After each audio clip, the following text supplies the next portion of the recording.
Most sales trainings, when it comes to a new product launch, actually focus just on features and benefits of the product. They don't actually talk about market trends. They don't actually talk about what's changing in the buying process for when you introduce this new product. And so at some level, it's not all that helpful to actually making the sale of this type of product.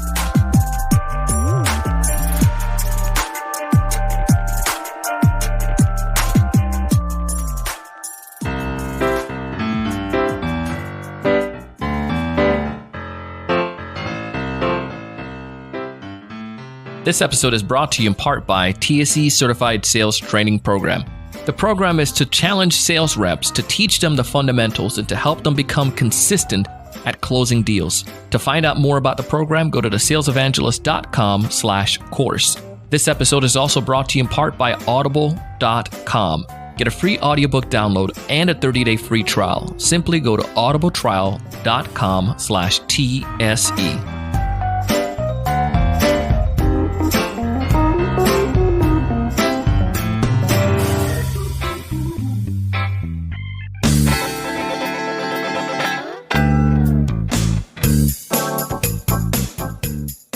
Hey, everyone. Welcome to another great episode of the Sales Evangelist Podcast. I'm your host, Donald Kelly, the Sales Evangelist, and I'm so excited for another great episode. I'm so excited to be here with you today. And on this episode, we have Thomas Steenburgh. He's a professor and faculty member at the University of Virginia, Darden School of Business. About 1 year ago, he co-authored an article that went in the Harvard Business Review called How to Sell New Products. And in this article, he shares an idea of the challenges and difficulties companies usually have selling brand new products. Now, you're probably thinking, well, Donald, that's awesome. We do a great job of selling new products. Now, in reality, you're probably not doing so well. And I want you guys to listen to Tom and understand, hear from his experience working with some of the largest companies in the world and examining and studying why it's so difficult at times to sell new products to an existing customer. You're probably going to want to take some notes on this one.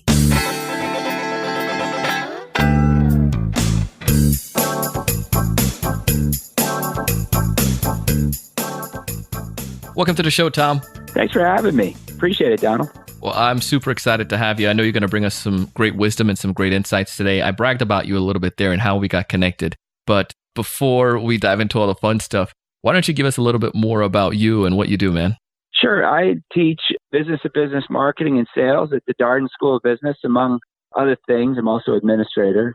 But I've been here for the last 7 years, and it's just a great place to be. I get to work with a lot of really young, bright people every year. Keeps me young.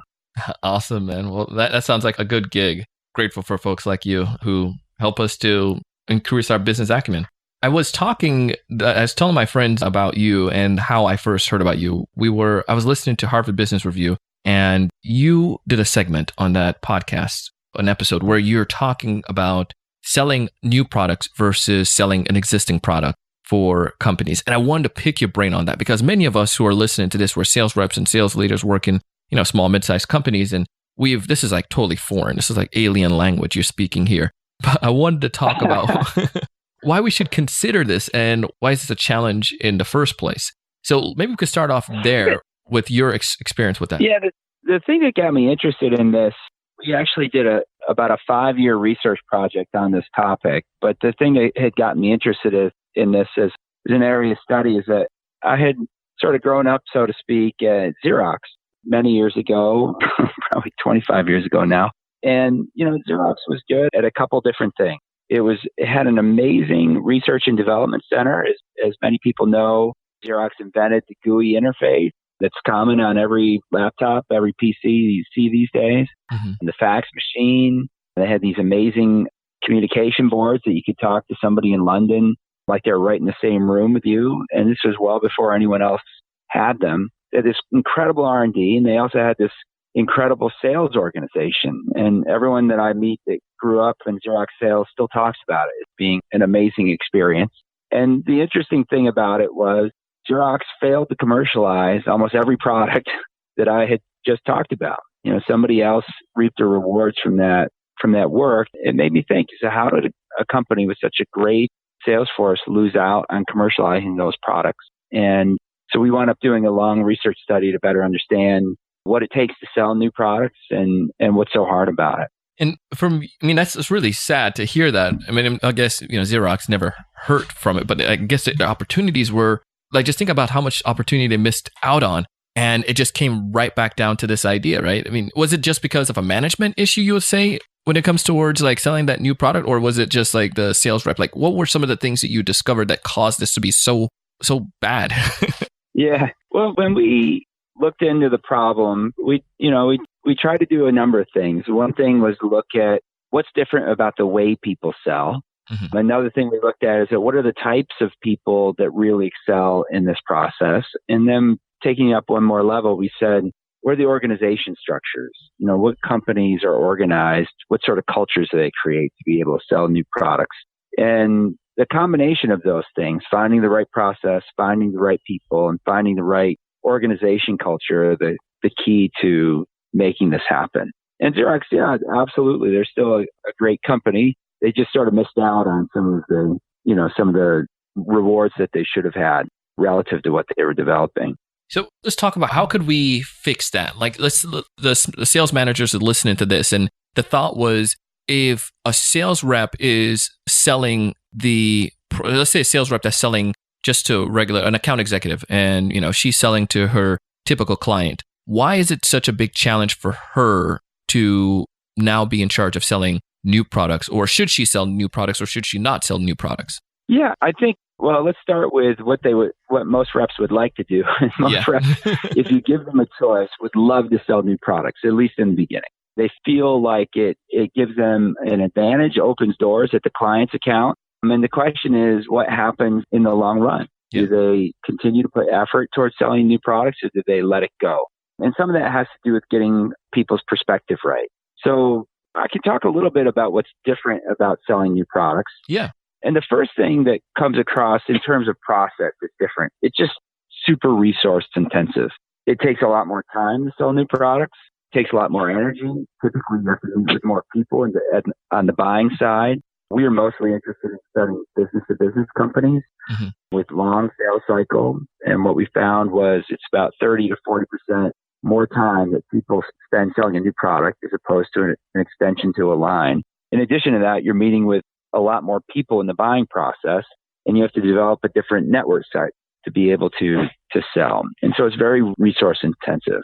On top of that, there's sort of like this difference with a new product than an existing product that you also have to take into account. So from the customer side, when you're selling a new product, everybody wants to talk. Everybody loves you because you finally have something new to say. And most buyers want to stay current with what's going on in the marketplace. So to a rep in the beginning, it seems like, man, this is awesome. I finally can have conversations with people that wouldn't have conversations with me before, or I can change the type of conversation I'm having with this buyer. This feels great. But what happens later on in the buying process is that objections start coming up. And because it's a new product, it typically means that there's change in the buying organization. So it's actually late in the sales cycle that objections start being surfaced to a particular sale. And from a selling perspective, this is really problematic because what feels like I was making traction, I was finally making lots of headway, suddenly feels like, man, everything's just stuck in the mud. I can't make any progress with my clients. And at that point, a lot of reps feel like they had the rug pulled out from under them. That's one of the things we heard in our research, is that people would say, man, it just felt like the rug got pulled out from under me late in the sale. And so then what happens is they become discouraged and they stop really devoting effort to selling the product. Oh, man. So it can be a really frustrating sale. I've been there. I'm raising my hand. Yeah. And it is. I think it can definitely be towards that point. And to go back to one of the things you mentioned, as a new seller, or as a young seller, one of the things that maybe old sellers have the same situation too, but I knew that I was like water. I would go to the path of least resistance, right? And yeah. You're giving me all this work to do now. It turned me off, and it would push me from not doing it. And I mean, is that some of the things you're seeing then, I imagine, right? Yeah. I mean, we hear that all the time, is that, one thing that you've got to manage as a seller is your time. It's really the only thing that you have is your time. And once you start getting that resistance, Well, your numbers typically don't go down quarter to quarter.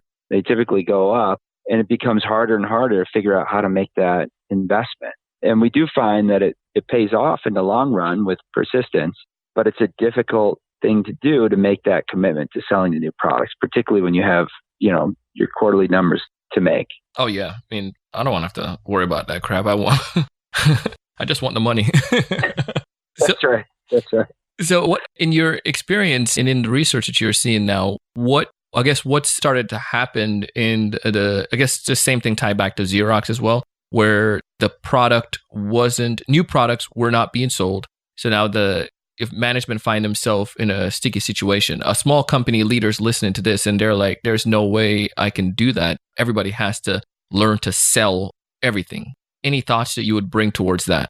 Well, I think that's an interesting question, is about how do you manage this? Yeah. And I'll give an example that we found from our research from companies that do this well.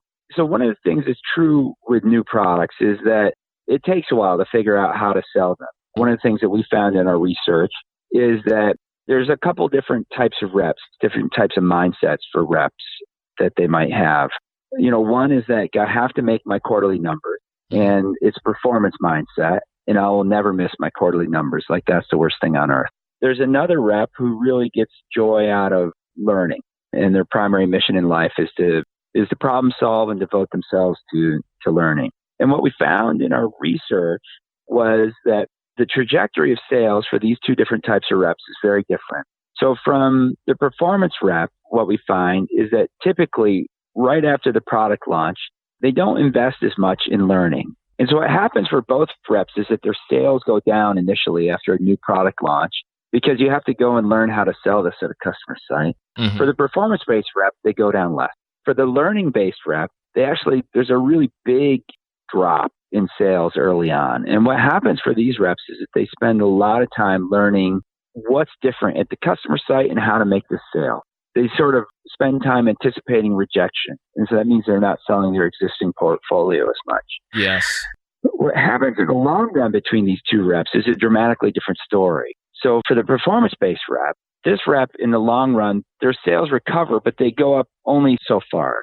For the learning-based reps, what you find is that sales go up at a really rapid pace, but it's late in after the product launch. And what this tells us from a management challenge is that you have to find at least a subset of reps who go out and learn how to sell the product.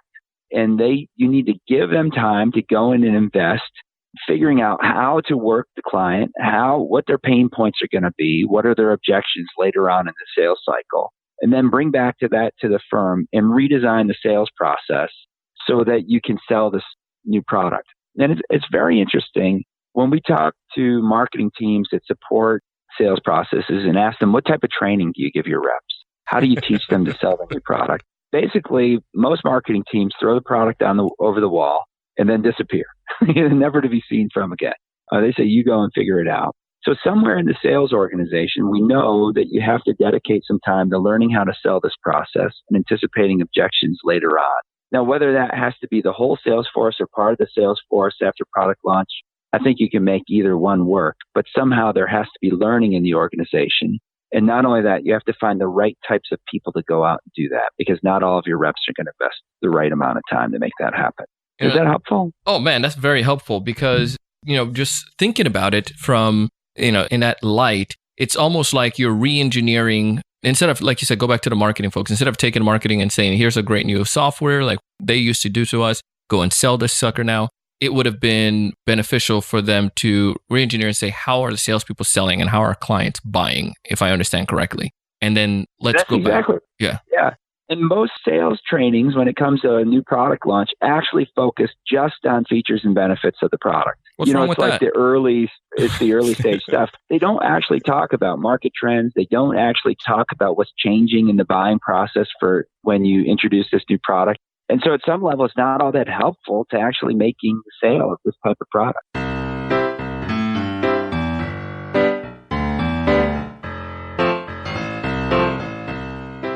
Now hold your horses. Tom isn't done yet. He's going to continue to break down this idea, continue to enlighten us and share ideas of how we can sell new products to existing customers.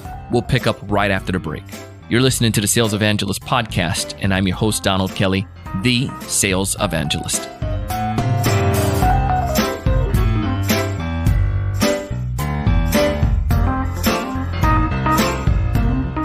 I kind of got into sales by accident, but still yet not really. My family are Jamaicans, and we've been selling ever since I was a kid. So I knew I wanted to do something related to that. My friends, however, in college told me, "You have a great personality, you should go into sales." And I did. Now, B2C selling was amazing. I made some pretty good money. But when I got into B2B selling, it was difficult. And no matter if you are an accidental seller or you want to do this since you were born, if you don't have the proper training, you're not going to succeed. So I didn't. Luckily, I got help. I had the passion, the drive. Now I knew exactly what to do, and I started to thrive. This is why I created TSE Certified Sales Training Program, because there are many of you just like me who didn't have the right training but had a desire. TSE Certified Sales Training Program will teach you all of the fundamentals you need to really thrive and to be successful as a seller. Join our group coaching program. We would love to have you.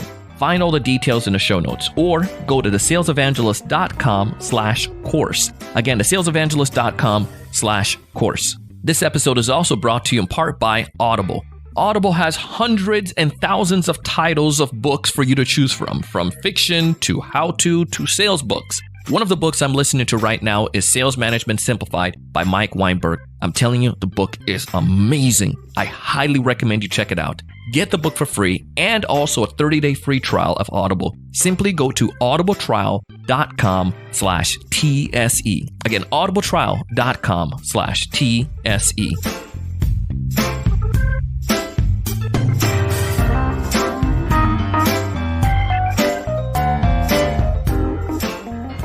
Hey, we're back, and Tom and I are going to pick up where we left off and continue to educate and share with you some of the concepts that he has learned through his research that can help your sales team sell new products to existing customers more effectively.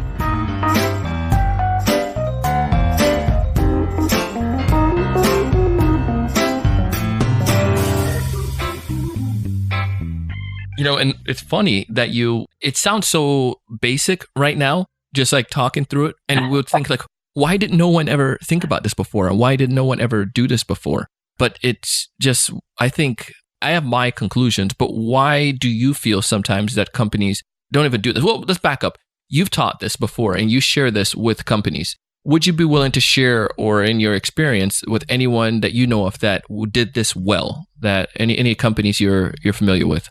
Yeah, I can't divulge the company, but Sure. I'll give you an example that we can talk about in general. Mm-hmm. So there's a company that was moving from old line media to digital media, and their sales force was asked to sell these new digital ads and in this new space. And what was interesting is that the reps actually had all the knowledge they needed to go out and sell these ads. And what they were worried about was, would I actually look stupid selling these new ads in this new space? They had the knowledge they needed, but they were worried because they hadn't interacted with their clients before on how they would look, how they'd be perceived once they tried to move their clients to this new type of media. And what was interesting about the sales process when we talked to the manager and when the light bulb went off in his mind about what was happening, it totally changed the way that he approached coaching with his team. And what he did was really to have a two-pronged approach to selling the product. So you'd realize that they already knew the features and benefits. You didn't need to do anything else there. But what they didn't know was the market trends. And so he invested some time figuring out, what are the trends in the market? Where is this market tending to go? How can he help his reps become experts with their clients in selling this new type of product? And then also, I think was really clever and very insightful. The other thing that he did was to ask the reps to figure out exactly what their job was. So he asked them to write down what their role was and what their role wasn't. And he had them do some journaling. And probably one of the things I was really most surprised about as we did this research was how much of an emotional component there was to the sale. Because most of the reps that I've worked with over the years, I think of as having pretty thick skin. But when it comes to new product, people still worry about their image. They want to look good in front of their clients. They want to be an expert. And until this manager could get them to understand exactly what their role was and to help them feel like they had the right types of market knowledge, they weren't willing to engage in the right conversations with their client. Once he fixed that emotional problem and got them over the hurdle, then their sales started to take off. And I think that insistence on figuring out what's different about the sales process, what your role should be in the sales process, and how you can make a difference in your client's business, and to encourage people that they have all the resources, all of the talent they need, all of the expertise they need to make that difference. That's when things start to really take off. In their situation, did they adopt the mentality of having the different individuals or different roles sell to new customers, or did this manager just still allow everyone to do the same job, if that makes sense? Did they segment the roles? Yeah, and in that team, they certainly had leaders within the team that maybe adopted things faster, but eventually they got the whole team up and running on this.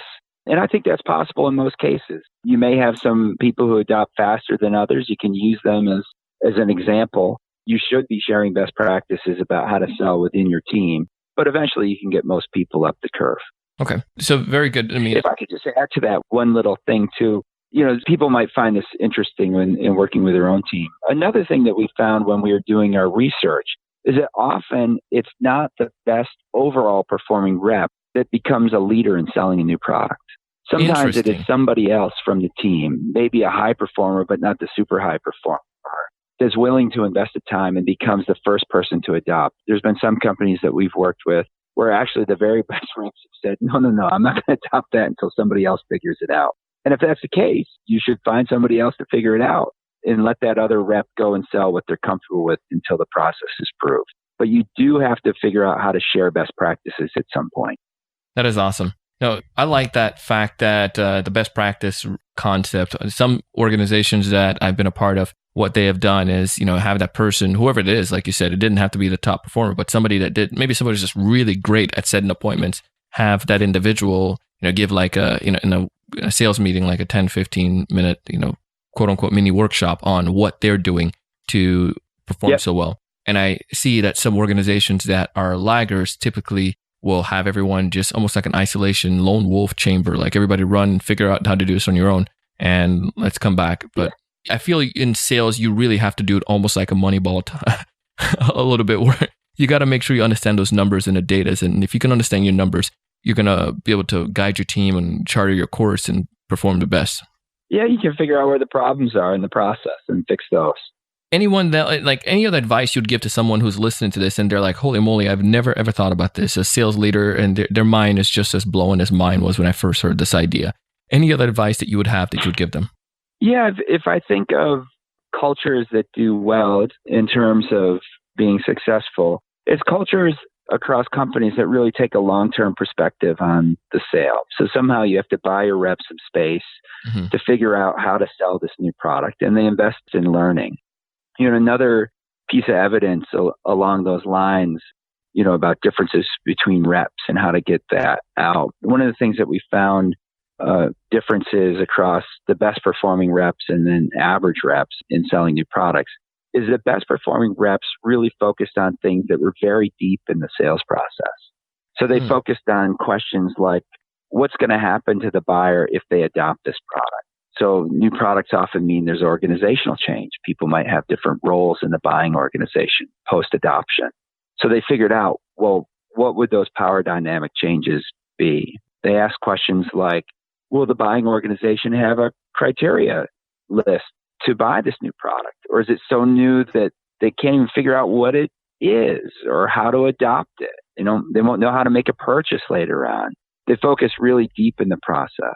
Average reps, lower performing reps, what they typically focused on was immediate things. So they focused on, do I have enough product knowledge? And product knowledge is important. It is definitely correlated with success in selling new products. But that's just a table stakes. That's just getting started. Focusing on process and what's going to happen later on, maybe 2, 3 months, 4, 5, 6 months into the process, that's where the best reps really shone. They could figure that out early. So setting up an organization to share best practice, to figure out what's going to happen deep in the sales process, that's how you make a real difference here. Love it, man. Well, if there's one major takeaway you'd like folks listening to this episode to walk away with, what's that one major piece of advice, Tom? Yeah, my major piece of advice would be focus on learning, not performance early on. And if you focus on learning right after the launch of a new product, or maybe even before the launch of a new product, that will lead to success in the long run. And it's really worth it. If you look at the payoff from selling new products versus an existing line, profits can be 6 to 12 times more. It's 6 times more on average across many industries. The best performing companies versus the average performing companies, 12x relative to the bottom quartile. And so if you think about success and profitability, new products are the way. It just takes a different process. Oh, man. Well, I appreciate you, man, sharing that wisdom with us. Thank you so much for taking the time to come on the show today. If folks want to get in touch with you, what's the best way for them to go about doing so? The easiest way to get a hold of me is just Google me at the Darden Graduate School of Business. There's only one Steenburgh. There's not many of us anyway. And if you Google Steenburgh and Darden, my homepage will come up and all my contact information is right there. Well, man, we appreciate that. And we appreciate you taking the time to come on the show today and sharing the wisdom with us, especially when it comes towards this topic of new products. Thank you again for your time, Tom. Thanks so much for having me. It's really been a pleasure. It's an honor.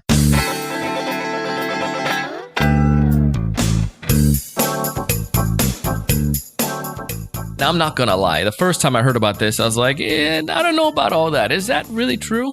Then I listened to it. I'm like, dude, this man is preaching some good stuff here. And I really enjoyed the conversation. I got a chance to learn a lot from him. And I'm taking some of those and applying that to our business. And I think it's the same thing that you need to do. You need to evaluate the way that you're selling your new products. Are you doing it right? Or did you just jump into something and marketing had no communication with you on how to best sell this to the proper customers? I want you guys to be able to have that discussion as a team. Maybe you can bring it up in your sales meeting this week. I encourage you to connect with Tom and learn from him. He has a lot of great information, amazing research that can help you and your organization. Find, again, all of his information in the show notes.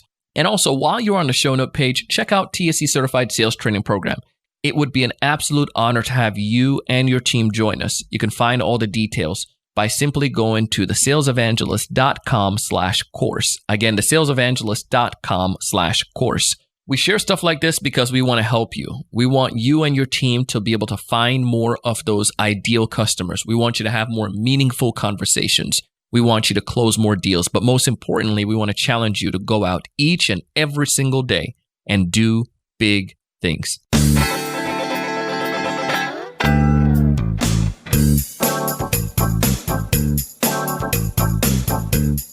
Hey, I want to thank you so much for taking the time to listen to this episode today. And also, if you haven't done so already, I ask you to go ahead and hit subscribe.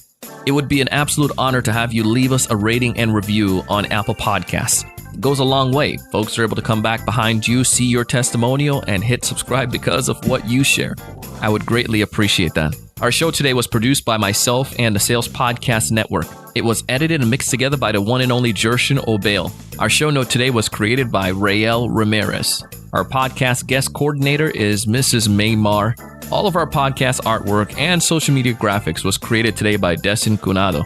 Our podcast production manager is Mrs. Shannon Rasmussen. You can find audio credits to this and all of our episodes in each of our show notes. And as always, I am your host, your coach, your mentor, your guide down the sales journey, Mr. Donald C. Kelly, the Sales Evangelist.